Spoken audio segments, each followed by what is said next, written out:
Hey Forex Militia, this is Parsival, and once again we are going over the calendar and some charts and a review of the Trademiner picks for the week of the 3rd to the 8th April. We're in April, alright, and basically we have a very short calendar this week. So let's start it off. Spanish unemployment. BOE, Governor Bailey speaks, Bank of Canada, Business Outlook. So as you can see, I'm not going to read it all, but I'm going to point out some of the big ones. The Aussie cash rate, the RBA rate statement, okay, ISM, and then FOMC on Wednesday, and then on Friday, the Canadian unemployment change. Unemployment and unemployment change. Alright, so that's the calendar for this week, and we can go over to the charts and see what we can see. Alright, starting on the dollar, we have a bullish trend going through, but it hit an area of resistance up here in this area here, and it was a divergent type of resistance into resistance. It was a divergence into resistance, so that gives me a bias that this is going to be short for a time. Alright, so most likely it will fall down to either here or here. So that's 97 or 95, where you can see that there's some really nice support down there. Alright, US 30. As you can see, I have some lines on this chart. These are called floor pivots, and that's something that I did want to create a course for, to basically teach on how to. They've been using these all the way back to the 1980s. And they seem to be very, very accurate in calling take profits and areas of entry and entry areas. So, all right, that's just a little look-see at something that I'm working on. All right, so this right here is basically, as you can see, this is bullish. All right, so there's something that I did want you to basically look at, which is here. Something happened last week, which was that the yield curve inverted on the 2 and the 10. Alright, as you can see down here, it went below, it inverted. Now, an inversion usually is a yellow or red light, or some type of signal that a recession is coming. Alright, because what it seems to be is when the people with the big money are looking for an area or a space to safeguard their returns, they run to treasury bills or treasury or bonds of that type of nature. And these are these have a 2-year maturity. So instead of entering into a 10-year treasury, they are entering into a 2-year treasury to basically safeguard their money. You know, it's a safe haven. Okay, so that basically that's somewhat of what this means. They believe that a recession is coming, and a large inflow of money is going into a 2-year treasury bill. You know, it has a 2-year maturity. So this is I'll say April 2022. So sometime in April 2024, a recession should be kicking off. Okay, so it's not an exact science, because there's also another inversion that I will be looking for, which is an inversion on the 3 and the 10. All right, and a 3-month if they really start piling into the 3-month treasury bills, then it's more imminent. And as you can see, these gray lines here and here and here, that's when a recession actually happens. Some are longer than others, but as you can see, before the recession actually happens, you get these inversions on the 3 and the 10 and on the 2 and the 10. Okay, you got a small one right here. Well, I went down to 0. Okay, so that is a little bit of education for you in the stock market. All right, so I'm still bullish on the US 30 index. Okay, gold. Okay, so here we basically have this going long. I still have this long. There's a small retracement that should happen, bringing this back down.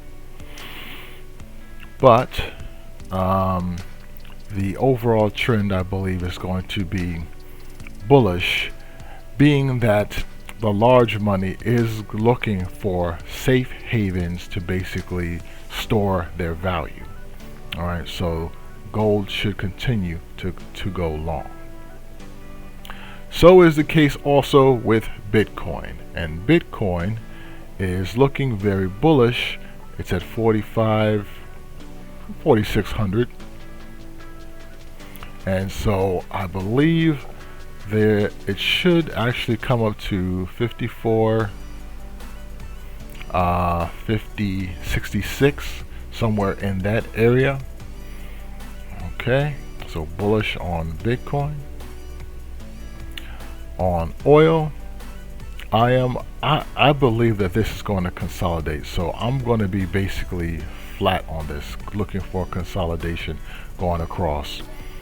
So it should stay in this area over here, but as you can see, the price action has been bullish all the way back to 2020.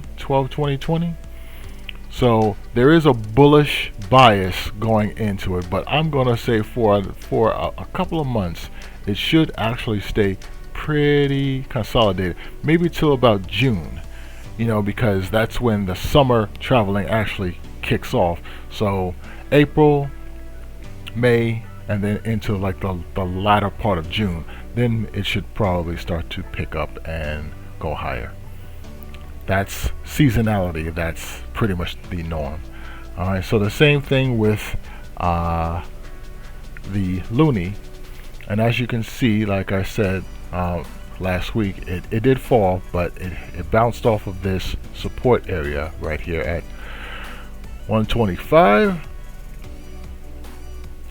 and I believe it should continue lower against the CAD should be stronger than the dollar, going short down into this 121.50 area, 121.25.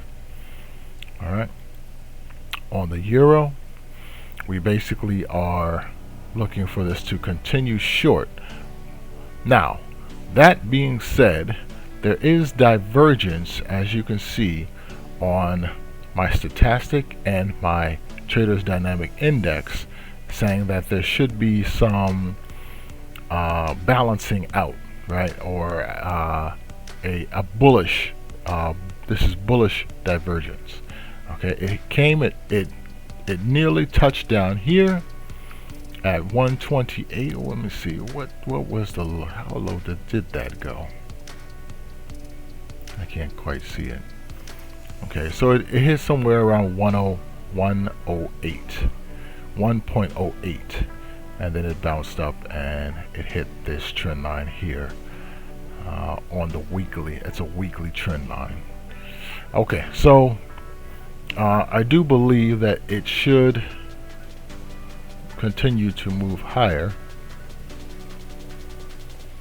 up into possibly 114, right around this area here.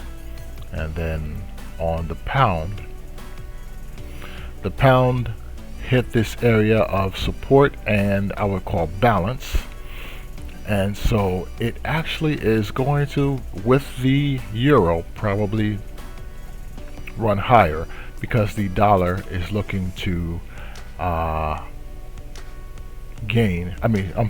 fall against a lot of the other major currencies. So that's my call. I'm going to say bullish on the pound. And I'm going to go take a quick look at the ruble.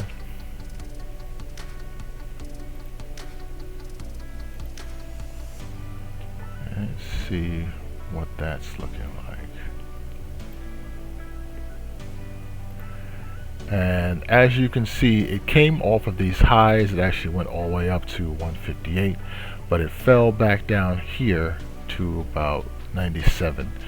So that actually that's not a bullish trade anymore. Right now it's looking like it's a bearish trade. Russia is I guess coming out of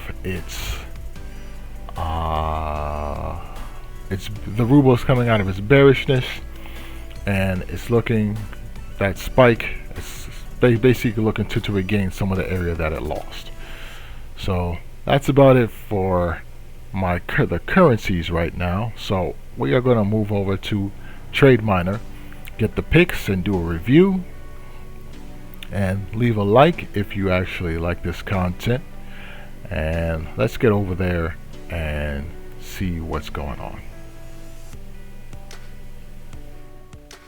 Okay, ForexMilitia, we are now here on Trademiner Forex, and we have the Aussie Swissy from April the 7th to April 26th, which with a win rate of 86% here, a score of 3.99, a high probability for this to play out, okay, from the neural network, and average profit is about 65% return on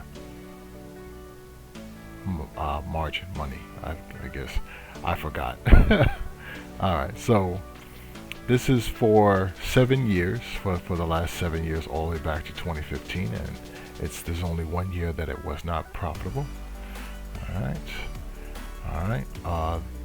right, remember, these are trade ideas. These are the statistics that are playing back, and this one is 7 years also from it says 2022, but from 2021,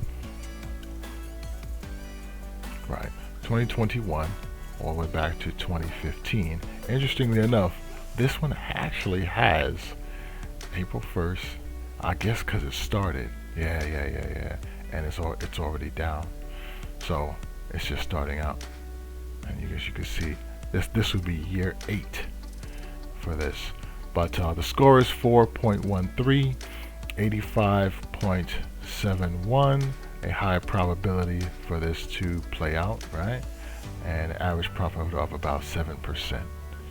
Alright, 36 days in, April 1st to May 6th. Alright, now the thing about this, I already have a position in Salesforce already, so I'm just going to add a little bit more. I'm going to add to it and extend it out to this final date. So let's go to the chart and take a look at it. Alright, start from there. Alright, so the Aussie Swissy, which is from the 7th to the 26th. I did not put that in there. So from the 7th, April 7th, from here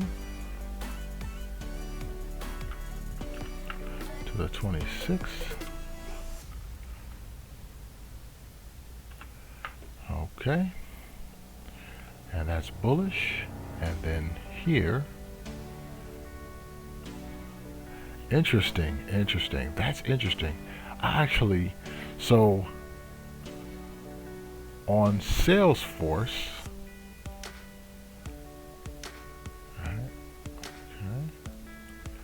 on Salesforce, I am actually taking a very long position all the way out to July the 25th.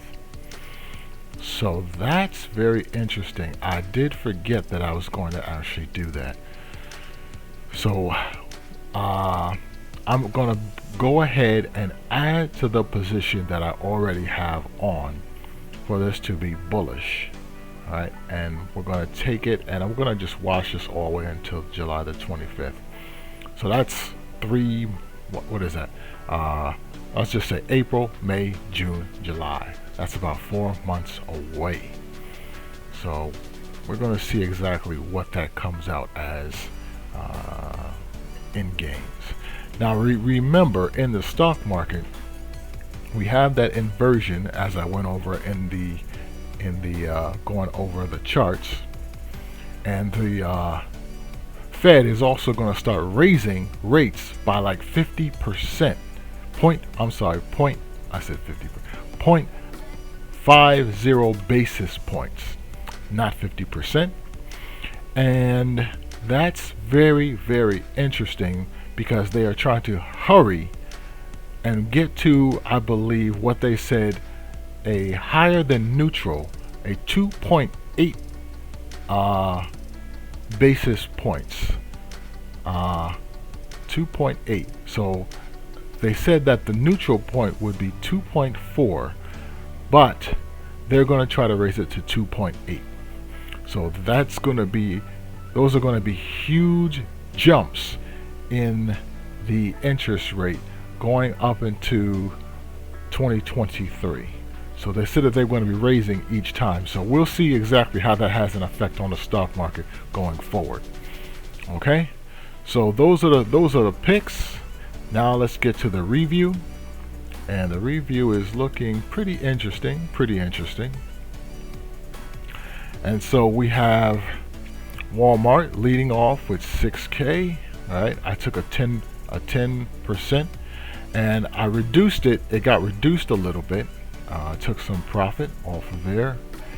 Let's see. Yeah, I took some off of there for about 3,000. And as you can see, these are all of the ones that it seems like all of my Forex positions failed. This is ForexMilitia. I know. Go ahead, hit me up in the comments. I can take it. But my stock positions are actually hitting their marks. Alright, my stock positions are hitting their marks. So maybe this should be called Market Militia. We'll see about that later on. Alright, so as you can see, we have this right here going in the direction. The only one that is not going right is HD. HD is failing. I'm down 5K on that one. McDonald's is up 2K. Microsoft is off by a little. That's pretty much flat. And this Eurusd is actually in the positive. So let's go ahead and take a look at the chart right there. Okay, this one's almost done. Excuse me. April 11th, right, for Caterpillar. April the 11th for, that was the 25th, Salesforce. For Home Depot. Home Depot, right? We've still got some time. For, oh, this is on the weekly. Yeah, that shouldn't be that way. Okay, so on McDonald's we still have some time, and on Microsoft we still have some time. Now this is a trade that I took, which is not actually part of the weekly picks. This is just a trade that I took, testing out my strategy with the floor pivots. All right, and then this is a pick, and we have this going short all the way up until April the 13th. Okay, all right, so as it is, I'm up about 5K. I'm still a little bit under the initial deposit of 100,000. right? But hopefully within the next coming weeks, I should actually go into the black, go into the the positive, and we'll see exactly how that plays out. So with that, I will say knowledge is power. Be power hungry and power to the people. If you like this content, please subscribe, comment, leave me a question, and give me a like if you do like this content. And I will say Parsival is signing out.